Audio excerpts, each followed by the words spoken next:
हाय, मैं हूँ अमृता। मूवी की शुरुआत में हम दो भाइयों को देखते हैं, सैम और नेथन। ये दोनों भी एक म्यूजियम में एक पुराना मैप चोरी करने के लिए चले जाते हैं। ये मैप कई सौ सालों पहले समुद्र के यात्रियों ने बनाया था अपने तजुर्बे से, जो कि एक खजाने का मैप था। लेकिन ये लोग मैप को चोरी करे उसके पहले ही पुलिस आ जाती है और इन दोनों को उनके ऑर्फनेज में लेके जाती है, क्योंकि दोनों का भी इस दुनिया में कोई नहीं था। अब यहाँ पे ऑर्फनेज की जो हेड थी वो पुलिस ऑफिसर को बताती है कि सैम ने पहले 3 बार इस मैप को चोरी करने की कोशिश की थी, इसीलिए अब हम इसे ऑर्फनेज में नहीं रख सकते। और तभी सैम अपने रूम में जाकर अपना सामान लेने के लिए चला जाता है। जब वो रूम में आता है तब वो अपने भाई नेथन से कहता है, मैं अब यहाँ से जा रहा हूँ, लेकिन एक दिन तुमसे मिलने के लिए जरूर आऊंगा। पर जाने से पहले वो अपने छोटे भाई नेथन को एक कोरा कागज, एक लाइटर और उसके गले में जो रिंग होती है वो देता है और कहता है, तुम इस रिंग को देखकर हमेशा याद रखना कि तुम किस खानदान से बिलोंग करते हो। इसके बाद सैम यहाँ से चला जाता है। नेथन उस लाइटर की रोशनी से कोरे कागज पर डालता है और उस कागज पर लिखा होता है कि कभी भी मत भूलना तुम एक ड्रेक हो। दरअसल नेथन का पूरा नाम नेथन ड्रेक था और वो ड्रेक खानदान से था।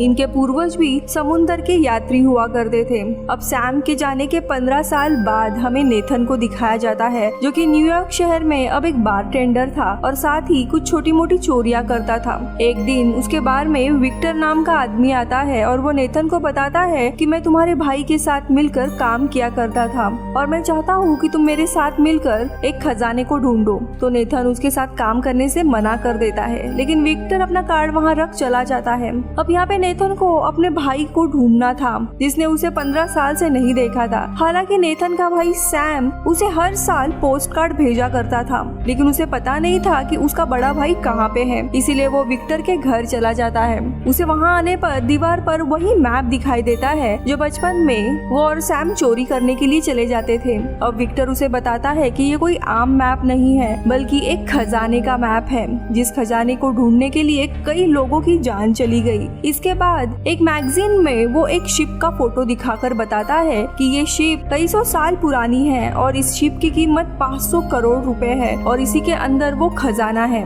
18 लोगों ने मिलकर इस शिप को कहीं पे छुपा दिया था और ये वही खजाना है जिसे तुम्हारा भाई ढूंढना चाहता था। हालांकि नेथन इसमें बिल्कुल भी इंटरेस्टेड नहीं था, उसे बस अपने भाई से मिलना था। लेकिन विक्टर उसे कहता है कि अगर तुम अपने भाई को ढूंढना चाहते हो तो मेरे साथ इस ट्रेजर हंट पे चलो। अब ना चाहते हुए भी नेथन मान जाता है। इसके बाद विक्टर उसे एक क्रॉस की फोटो दिखाता है और जब नेथन उसे देखता है तो समझ जाता है कि ये क्रॉस नहीं बल्कि कोई चाबी है और विक्टर बताता है कि इस चाबी को हमें सबसे पहले हासिल करना है। ऐसी 2 चाबियां हैं, जिनमें से एक मेरे पास है और दूसरी अगस्टिन नाम की जगह पर है जहाँ से हमें चोरी करनी है। अब ये दोनों भी अगस्टिन में जाते हैं जहाँ पे ये चाबी को चुरा लेते हैं और तभी इनका सामना होता है सैन डिएगो से। दरअसल सैन डिएगो उस खानदान का वंशज था जिस फैमिली ने कई साल पहले समुद्री यात्रियों को फंडिंग दी थी, जिसके अंदर वो खजाना था और अब वो चाबी को हासिल करके किसी भी तरह उस खजाने के जहाज तक पहुँचना चाहते थे।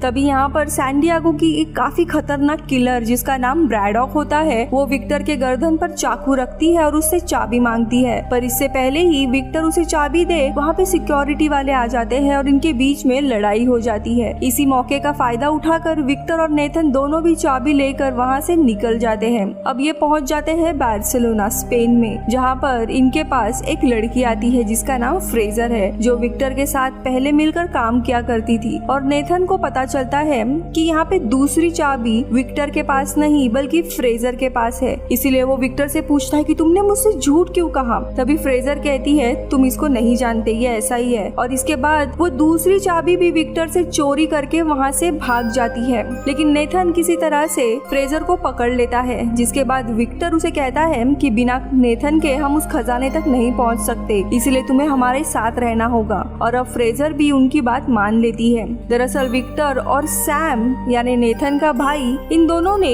एक काफी समय पहले एक डायरी चोरी की थी और उस डायरी चोरी करने के बाद ही नेथन का बड़ा भाई सैम कहीं पे गायब हो गया था। और अब उस डायरी की मदद से ये बहुत पुराने चर्च में पहुंच जाते हैं और जब ये बेसमेंट के तहखाने में जाते हैं तो इन्हें वहां पर एक जगह मिल जाती है जहां पर इन क्रॉस को यानी चाबियों को लगाना था। और जब ये चाबी को लगाकर घुमाते हैं तो अंदर से एक तीर निकलता है, लेकिन इन्हें वो तीर नहीं लगता।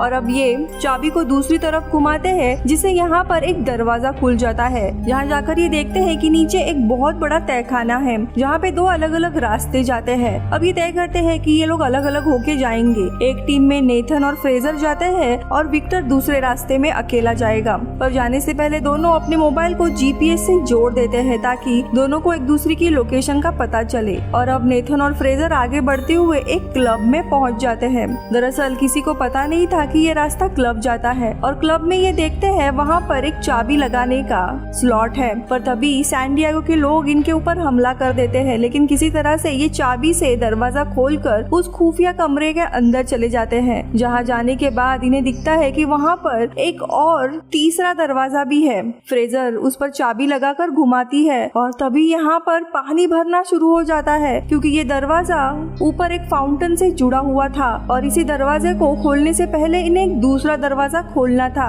जिस दरवाजे के पास अब विक्टर था।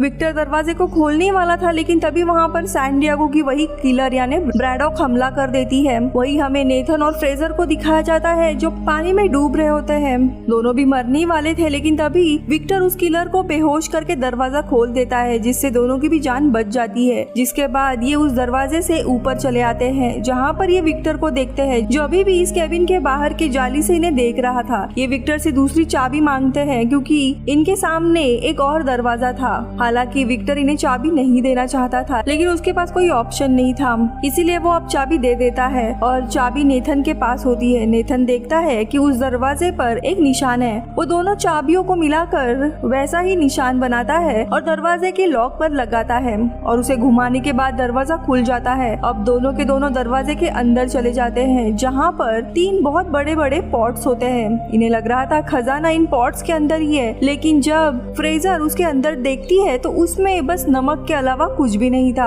लेकिन तभी ये लोग काफी मायूस होते हैं, लेकिन तभी वो पॉट अपने आप ही टूट जाते हैं, जिसके अंदर से इन्हें एक दूसरा नक्शा मिलता है और इस नक्शे से इन्हें पता चलता है कि खजाने का असली नक्शा यही है। अब इस नक्शे के मुताबिक इन्हें फिलीपींस जाना होगा, लेकिन वहाँ पर फ्रेजर नेथन को धोखा देती है और उसे बेहोश करके वो दोनों चाबियां लेकर वहाँ से निकल जाती है। अब विक्टर थोड़े समय के बाद अंदर आता है और वो देखता है नेथन बेहोश था और वो समझ जाता है कि फ्रेजर ने इन्हें धोखा दिया है। अब यहाँ पे नेथन होश में आने के बाद सबसे पहले विक्टर से अपने भाई सैम के बारे में पूछता है, क्योंकि फ्रेजर ने जाने से पहले उसे कहा था कि विक्टर को पता है तुम्हारा भाई कहाँ पे है, कि विक्टर तुम्हारे भाई के बारे में कुछ सच तुमसे छुपा रहा है। और अब विक्टर उसे बताता है कि जब मैं और तुम्हारा भाई सैम डायरी चुराने के लिए गए थे, जिस डायरी की मदद से हम यहाँ पे पहुँचे हैं, तो सैन डिएगो के वही किलर यानी ब्रॉडैक ने तुम्हारे भाई पर हमला किया था, जिसमें तुम्हारे भाई की मृत्यु हो गई है। अब अपने भाई की मौत की खबर सुनकर नेथन बहुत ही ज्यादा इमोशनल होता है।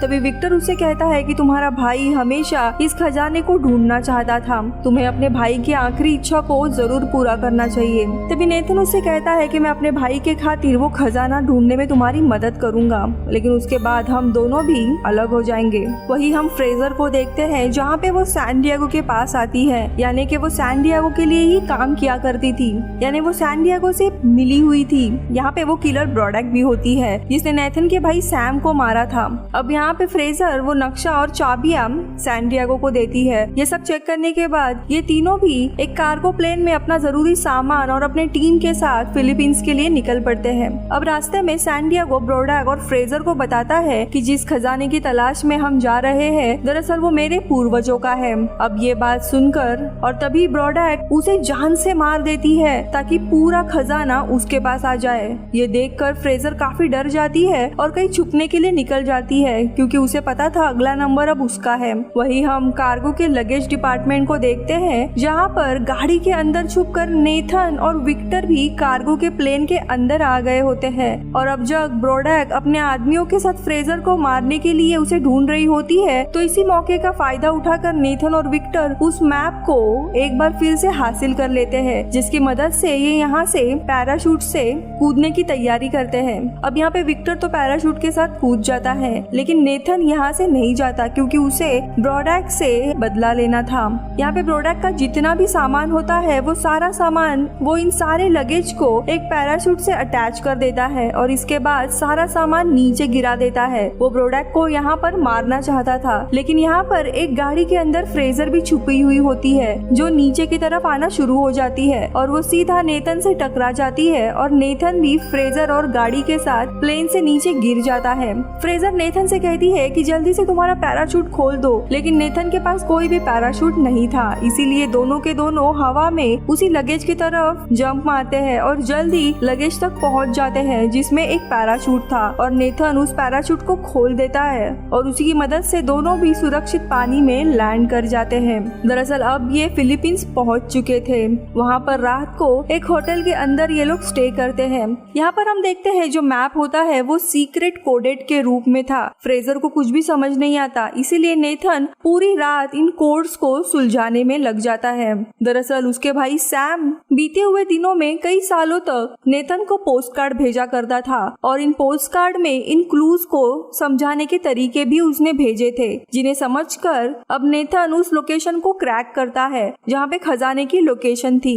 अब सुबह होने पर फ्रेजर जब उठती है तब वो देखती है कि नेथन ने खजाने पर एक लोकेशन लिखी हुई है और वो समझ जाती है कि यही खजाने की लोकेशन है और वो एक बार फिर से इसे धोखा देकर मैप को लेकर वहाँ से निकल जाती है। अब नेथन उठने पर देखता है फ्रेजर ने उसे वापस धोखा दिया है, पर यह बात उसे पहले से ही पता होती है, इसीलिए जानबूझकर उसने कागज पर गलत लोकेशन लिखी थी और सही लोकेशन उसने कहीं और छुपा दी थी और अब वो उस लोकेशन पर पहुंचने के लिए निकल पड़ता है जो कि एक आइलैंड पर होती है। यहाँ पर ब्रोडैक को दिखाया जाता है जो नेथन को एक दूरबीन से देख रही होती है और अब जल्दी नेथन उस आइलैंड पर पहुंच जाता है जहाँ पर दो बड़े बड़े शिप उसे मिलते हैं और ये वही शिप है जिनके अंदर खजाना है जो कि कई सौ साल पहले गायब हो गए थे। और जब वो शिप के अंदर जाता है तब उसे सच में वहाँ पे काफी सारा खजाना मिलता है और अब यहाँ पर विक्टर भी आ जाता है, जिसे देखकर नेथन हैरान हो जाता है और उससे पूछता है तुम यहाँ पे कैसे आए। तभी विक्टर बताता है शायद तुम भूल गए हो, तुमने अपने मोबाइल के जीपीएस से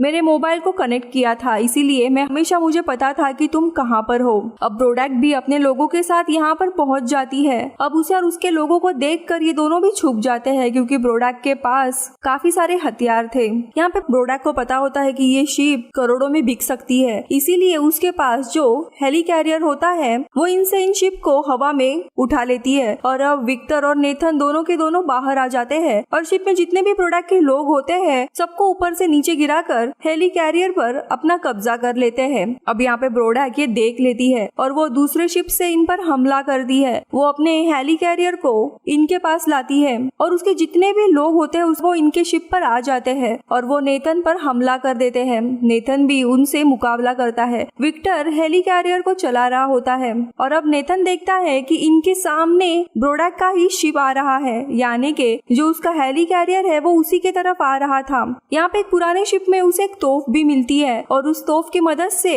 वो उसकी शिप के हेली कैरियर पर हमला करता है, जिससे उसका हेली कैरियर और शिप चट्टान से टकरा जाता है। लेकिन ये देखते हुए ब्रोडैक सीधा नेथन के शिप पर ही जंप कर देती है और नेथन से कहती है ये खजाना मैं तुम्हारे हाथ नहीं लगने दूंगी और शिप का जो एंकर होता है वो उसे समुद्र में फेंक देती है, जिससे शिप और शिप के साथ जो हेली कैरियर होता है जिसमें विक्टर था दोनों के दोनों वहीं पर रुक जाते हैं और इसके बाद नेथन और ब्रोडैक की काफी लड़ाई शुरू हो जाती है। यहाँ पे ब्रोडैक काफी शातिर होती है, वो नेथन पे भारी पड़ने लगती है और नेथन अपनी जान बचाने के लिए जंजीर से ऊपर हेली कैरियर की तरफ चढ़ना शुरू कर देता है। ब्रोडैक भी उसके पीछे पीछे जाने लगती है। यहाँ पे हम विक्टर को देखते हैं जिसके पास सोने से भरा एक बैग होता है और वो ब्रोडैक को मारने के लिए सोने से भरा हुआ बैग उसके ऊपर फेंक मारता है। वो बैग जाकर ब्रोडैक को लगती है और वो समुद्र में गिरकर वहीं पे मारी जाती है। पर इससे पहले कि ये दोबारा से शिप को अपने कब्जे में लेते ये देखते हैं फिलीपींस की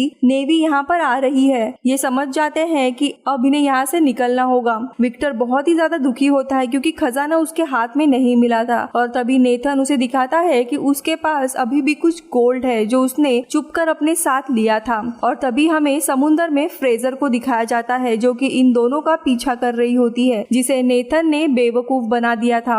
वही हम दूसरी तरफ एक जेल में नेथन के भाई सैम को देखते हैं जो अभी भी जिंदा होता है और अब उस जेल में अपने भाई नेथन के लिए एक पोस्ट कार्ड लिख रहा होता है जिसमें वो लिखता है कि तुम्हारे आसपास जितने भी लोग हैं तुम्हें उनसे सावधान रहना होगा। और फिल्म के पोस्ट क्रेडिट सीन में हमें दिखाया जाता है नेथन एक बार में जाता है जहाँ पर उसे एक आदमी मिलता है। नेथन के पास जो रिंग होती है जो उसके बड़े भाई सैम ने उसे दी थी, वो आदमी उस रिंग का सौदा करता है जिसके बदले में वो नेथन को एक मैप देने का वादा करता है, पर यह आदमी नेथन को डबल क्रॉस करना चाहता था। इससे पहले कि वो नेथन को डबल क्रॉस करता, वहाँ पर विक्टर आ जाता है जो नेथन को बचा लेता है और दोनों के दोनों बाहर से निकलते हैं और तभी इन्हें पकड़ लिया जाता है।